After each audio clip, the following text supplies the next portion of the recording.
Franciszkańskim już byliśmy, ale 7 lat wcześniej, zanim święty Dominik założył Zgromadzenie Kaznodziei, syn włoskiego kupca Francesco Bernardone, lepiej nam znany jako święty Franciszek z Asyżu, opanowany szaleństwem Bożym, postanowił zebrać grupę mężczyzn, którzy będą służyli wszechstronną działalnością charytatywno-duszpasterską mieszkańcom miast, średniowiecznych miast, które wówczas powstawały w coraz większej ilości. Tych miast, do których nie docierała działalność o wiele bardziej skupionych na życiu pustelniczym, na przykład benedyktynów. Synowie świętego Franciszka z Asyżu to dziś jeden z największych zakonów męskich. Na przestrzeni wieków podzielili się na kilka odłamów. Mamy więc franciszkanów konwentualnych, kapucynów i tych o wiele bardziej wiernych regule obserwancko. Czasami nie do końca szczęśliwie nazywani są dzieleni, są na reformatów i bernardynów. Dzisiaj właśnie reformaci będą nas u siebie gościli.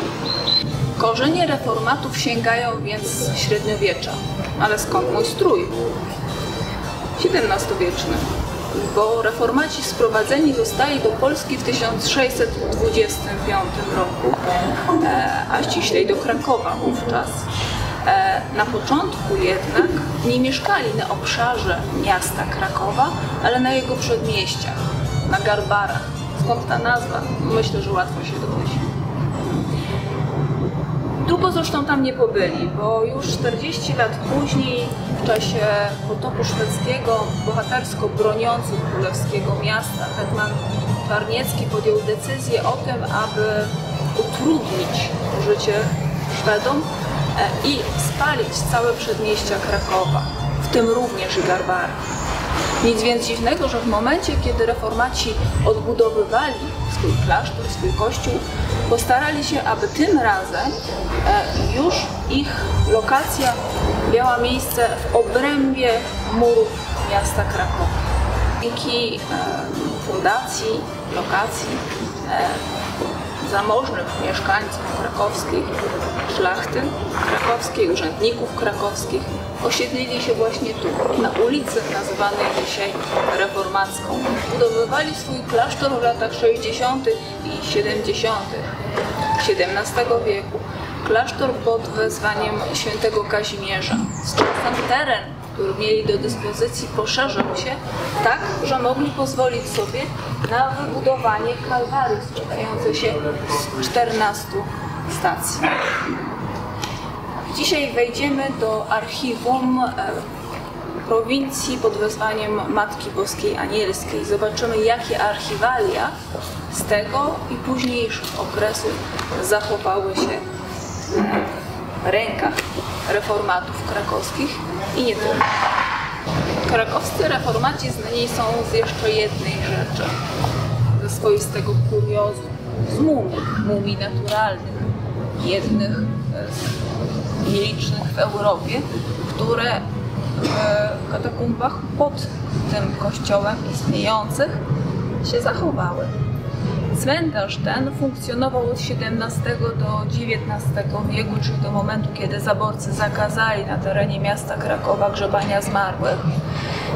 To w sumie blisko 1000 pochówków, z tego 230 zakonników, bardzo skromnie pochowanych, bez trumien, w samych habitach, jedynie z prostym napisem mówiącym o imieniu zakonnym danego zakonnika, o dacie jego wstąpienia do klasztoru oraz do zakonu właściwie i o dacie śmierci.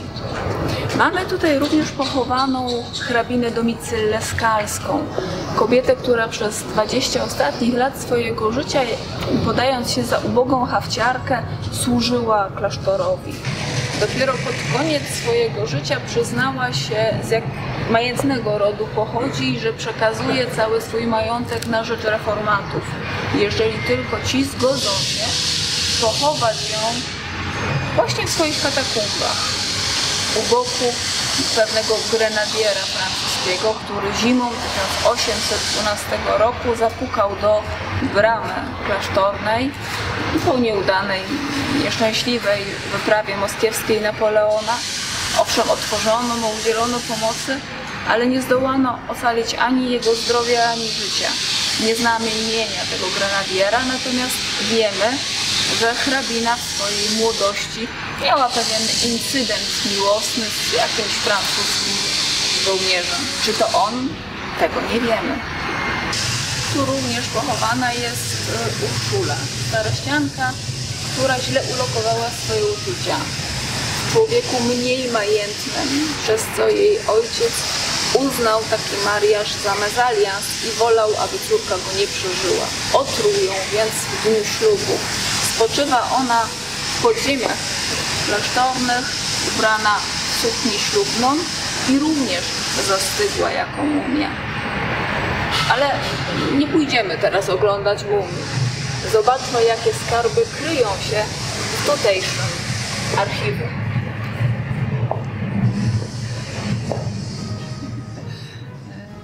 Zgodnie z zapowiedzią oddaję nas w ręce specjalistów. Ojciec Kamil Kuraś, dyrektor tutejszego archiwum, i pani doktor Małgorzata Morawek, wieloletnia pracownica i osoba, która najlepiej zna ten zasób. Dziękuję. Znajdujemy się w archiwum prowincji Matki Bożej Anielskiej, Zakonu Braci Mniejszych. I mamy przyjemność tutaj z ojcem Kamilem zaprezentować takie, myślę, najcenniejsze, ale też najciekawsze przykłady archiwaliów z naszego zasobu. Archiwum prowincji Zakonu Braci Mniejszych ściślejszej obserwancji, dawniej zwanych reformatami, istnieje tak naprawdę od XVII wieku, od początku XVII wieku.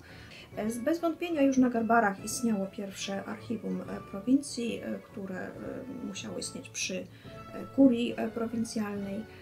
Tam gromadzono najważniejsze pisma, dokumenty, księgi, ponieważ w ówczesnym czasie główną taką formą kancelaryjną była księga wpisów, więc też za chwileczkę zobaczymy właśnie przykłady takich ksiąg. Po potopie szwedzkim właśnie tutaj znalazła się główna siedziba prowincji małopolskiej pod wezwaniem Matki Bożej Anielskiej. I już w źródłach czytamy, znajdujemy dowody na istnienie wówczas archiwum prowincji. Zresztą tworzenie takich archiwów w klasztorach centralnych danej prowincji zalecało ustawodawstwo zakonne, ustawodawstwo generalne. Również zalecano, aby w każdym klasztorze zakładano archiwum klasztorne i każdy klasztor prowincji, również właśnie najczęściej w celi gwardiana, tam trzeba było gromadzić najważniejsze dokumenty. Przede wszystkim, jeśli był w klasztorze nowicjat, były to księgi nowicjackie, były to też dokumenty fundacyjne związane z danym klasztorem i kroniki. Do nich przejdziemy za chwilę. Na początek chciałam Państwu zaprezentować archiwalia związane z archiwum prowincji i z kancelarią prowincji. Takim najważniejszą serią akt, które zachowały się z prowincji małopolskiej, ale również i z prowincji galicyjskiej, częściowo z prowincji wielkopolskiej i pruskiej, to są akta Urzędu Prowincjała, które nazywano acta originalia.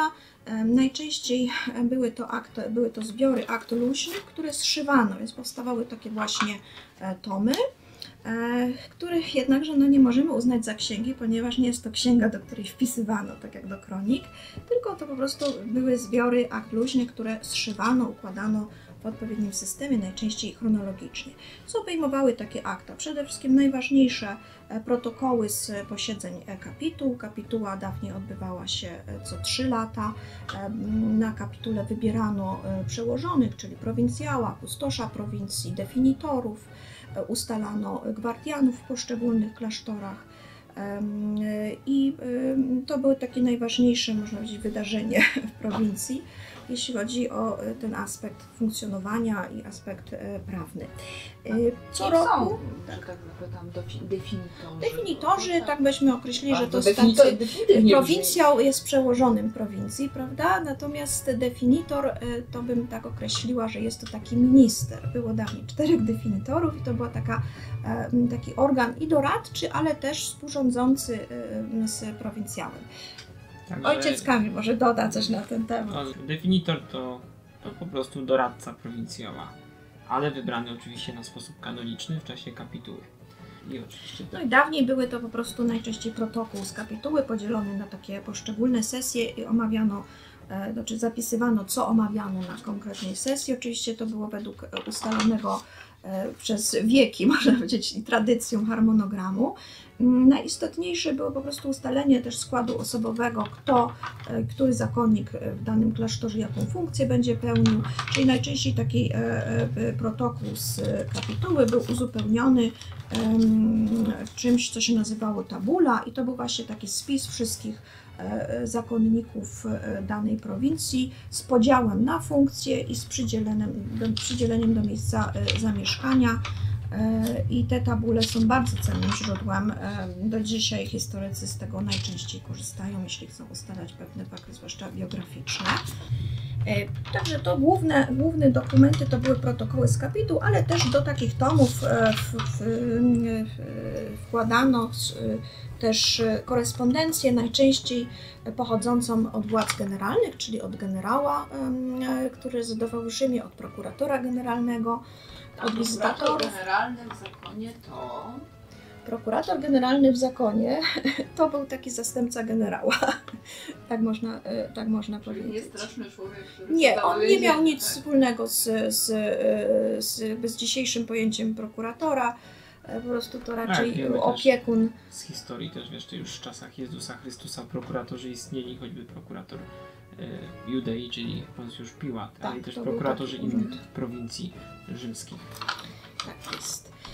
Także głównie tego typu dokumenty znajdujemy w aktach oryginaliach. Czasami znajdują się też tutaj kopie listów wysyłanych przez prowincjała, przez sekretarza prowincji, czy do na przykład konsystorzy biskupich, czy rzadziej do władz świeckich, częściej w tym okresie do dobrodziejów zakonu na przykład.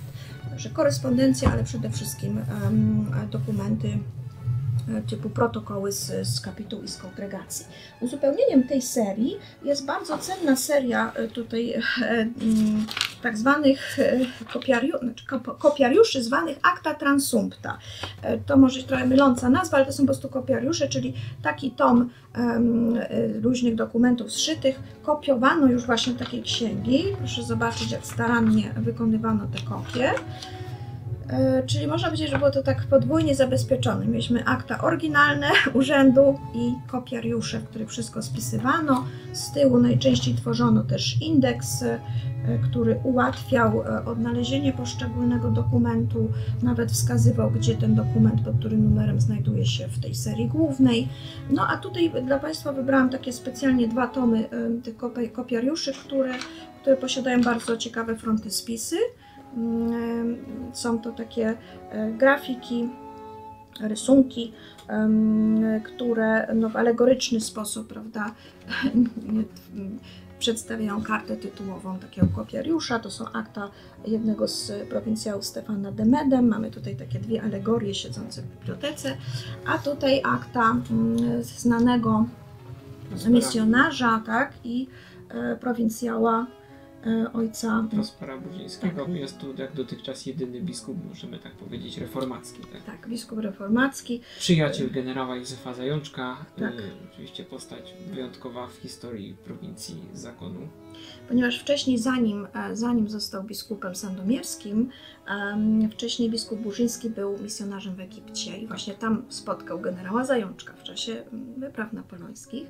Tam mu dopomógł, uratował życie oddziałom, no i stąd ta przyjaźń się zrodziła i ponieważ był misjonarzem, więc mamy tutaj przedstawienie takiego właśnie statku i nawiązanie do tej działalności misyjnej Prospera Burzyńskiego. Ponieważ Prosper Burzyński był misjonarzem w Egipcie, tutaj chciałam też pokazać Państwu rękopis jednego z jego kazań, bo on pisał kazania w języku arabskim i głosił kazania oczywiście w języku arabskim, więc mamy też tutaj, myślę, że dość taki egzotyczny i ciekawy zbiór kazań właśnie arabskich. Ja tu Państwu nie przeczytam, o czym jest to kazanie, ale oczywiście chciałam pokazać, że faktycznie mamy takie autentyczne dokumenty pisane ręką Prospera Burzyńskiego na początku XIX wieku, które są spisane w języku arabskim.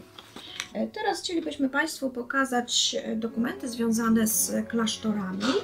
Zaczniemy od dokumentów fundacyjnych, bo one są chyba najciekawsze. Mają właśnie taką formę dokumentu, taką jak jeszcze dokumenty średniowieczne. Tutaj dokument z czasów Władysława IV Wazy, to znaczy pochodzący z jego kancelarii, z jego podpisem. Jest to dokument potwierdzający fundację klasztoru tutaj krakowskiego. Niestety ten dokument, ponieważ został kiedyś przez kogoś w ten sposób właśnie złożony, nie daje się dzisiaj rozłożyć. Bez pomocy konserwatora nie będę tego robić, tylko Państwu tak uchylę tutaj rąbka tajemnicy. Tak wygląda ten dokument potwierdzający fundację klasztorną i tutaj właśnie najciekawsza myślę rzecz, czyli podpis samego króla, autograf króla Władysława IV Wazy. Król się podpisywał po prostu Wladyslaus Rex. I takie ważne dokumenty, ten dokument jest pergaminowy, chciałam zwrócić uwagę, czyli nie jest to papier, tylko pergamin. Takie ważne dokumenty opatrywano pieczęciami właśnie w takiej formie pieczęci wiszącej, woskowej. Ona tu znajduje się w metalowej puszce. Drugim dokumentem, myślę dla Państwa ciekawym, jest dokument wystawiony przez Kancelarię Króla Zygmunta III Wazy dla klasztoru przemyskiego i tutaj wspaniała właśnie pieczęć, no troszeczkę już pokruszona, ale jeszcze bardzo czytelna. Proszę zobaczyć, jaka pieczęć królewska była złożona i tutaj też podpis samego króla Sigismundus Rex. Ten dokument jest sporządzony na papierze. I takie dokumenty fundacyjne z poszczególnych klasztorów, zachowało się ich kilka, natomiast odpisy najczęściej umieszczano w kronikach. Kronikach klasztornych. I tu Państwu pokażę kronikę klasztoru w Krakowie. I mogę Państwa zaskoczyć tym, że kronika nie wyglądała, nie była skonstruowana w taki sposób, jak sobie dzisiaj wyobrażamy kronikę. Dla większości z nas kronika jest to księga, w której po prostu spisujemy bieżące wydarzenia w jakimś chronologicznym ciągu. Natomiast dawniej kronika tak naprawdę nazywała się archiwum. I była to księga złożona z kilku różnych działów.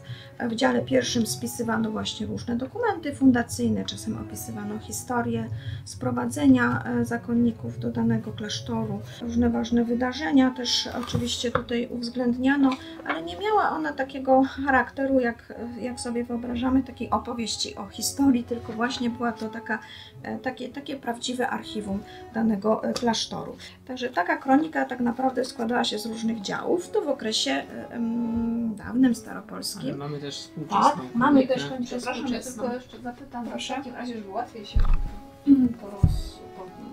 poruszać w takiej kronice, te zakładki no nie są bez...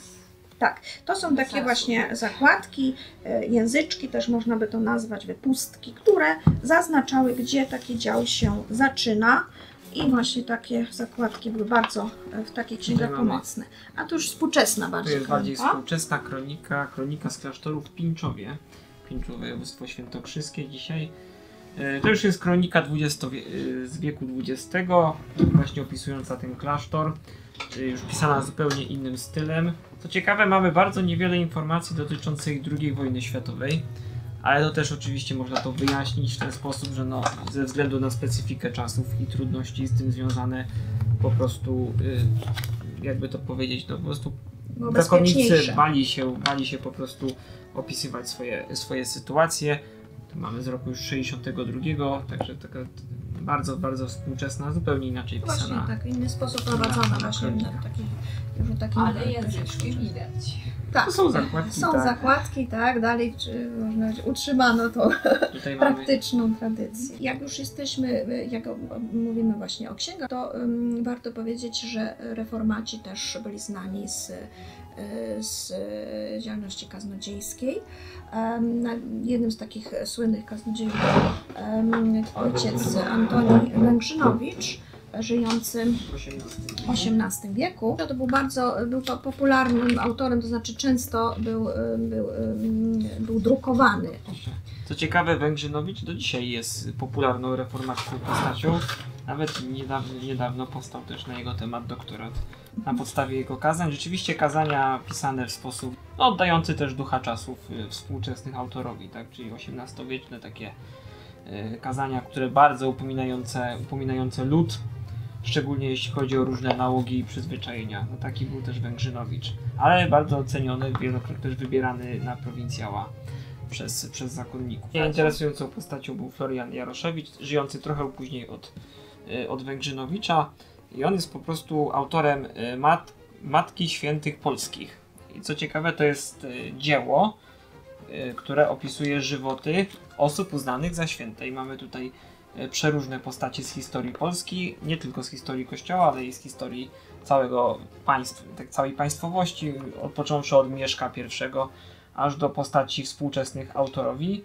Na każdy dzień inny święty, i cały żywot opisany w tym stylu. Co ciekawe, Florian Jaroszewicz stylistycznie wzoruje się na księdzu Skardze. Samo dzieło było jednym z najbardziej popularnych i cenionych przez czytelników. Najczęściej wydawany, zaraz po żywotach świętych Skargi, właśnie najczęściej wydawanym dziełem hagiograficznym była Matka Świętych Polska Floriana Jaroszewicza, który też zasłynął tutaj w historii prowincji jako archiwista. I myślę, że to jeśli chodzi o starodruki, to może tyle. Natomiast mamy tu jeszcze ciekawy przykład mszału, który oczywiście jest rękopisem, tak to można nazwać, ale jest to bardzo właśnie taki ciekawy przykład księgi liturgicznej z połowy XVIII wieku, dekorowanej, też ciekawie oprawionej, z takimi pięknymi okuciami. Rozumiem, wielkość czcionki jest Pora. celowa, ze względu Tak. na ułatwianie. Ze względu też, żeby łatwiej było czytać. No, po prostu wiadomo, dawniej nie było żarówek, nie było elektryczności, więc przy świecach często też, żeby te litery były wyraźne. No i też łatwiej to było czytać po prostu, zwłaszcza, że to wszystko jest w języku obcym dla zakonników, czyli w języku łacińskim, który oczywiście na co dzień, którego się uczono, ale jednak wiadomo, ta bariera językowa zawsze mogła występować. Mamy tutaj właśnie Credo in unum Deum, czyli wyznanie wiary, te nicejsko-konstantynopolitańskie, odmawiane po dzień dzisiejszy. Tutaj przed nami zdjęcie z początku XX wieku. Dokładnie jest to zdjęcie z 1914 roku.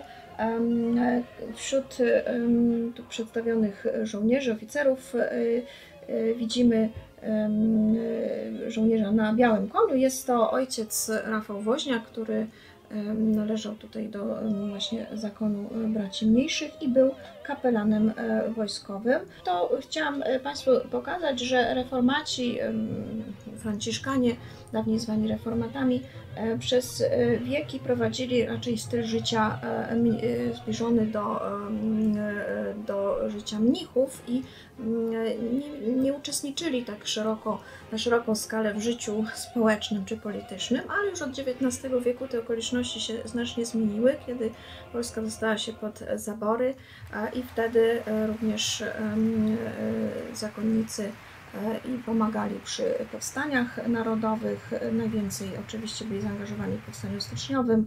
Także w XIX wieku już można powiedzieć bracia musieli porzucić troszeczkę swój mnisi styl życia i bardziej zaangażować się w wydarzenia nie tyle polityczne czy narodowe, zrywy, ale też zaczęli pracować na zewnątrz klasztorów w parafiach, bo taki był wymóg ówczesnych czasów. No i już na początku XX wieku właśnie widzimy też i wśród walczących jeszcze tutaj ojciec Rafał Woźniak w armii austriackiej, ale potem ojciec Patrycy Antosz był przecież kapelanem legionów. A my przy okazji widzimy inny rodzaj archiwalium, czyli fotografię. Tym sposobem przeszliśmy od archiwaliów XVII-wiecznych, tych rękopiśmiennych, przez drukowane kazania, księgi mszalne, aż po fotografie XX-wieczne. A my bardzo dziękujemy za możliwość obejrzenia perełek tutejszego archiwum, do którego zachęcamy wszystkich, którzy chcą nieco bliżej zasoby tego archiwalium poznać. Dziękujemy bardzo. Dziękujemy. A ja zauważyłam tutaj taki ciekawy element. Wyglądał jak pieczęć. O, teraz znowu Pieczęć, tak, właśnie Wygląda chciałam jak pieczęć, ale taka nietypowa. To na pewno nie jest taka typowa jak pieczęcie średniowiecznego, jest pieczęć papierowa. Odcisk praktycznie, bo pieczęć, prawda, no to głównie za pieczęć uznajemy tłok pieczętny, czyli ten przedmiot, którym wykonujemy odcisk. Natomiast to możemy precyzyjnie nazwać już odciskiem pieczętnym.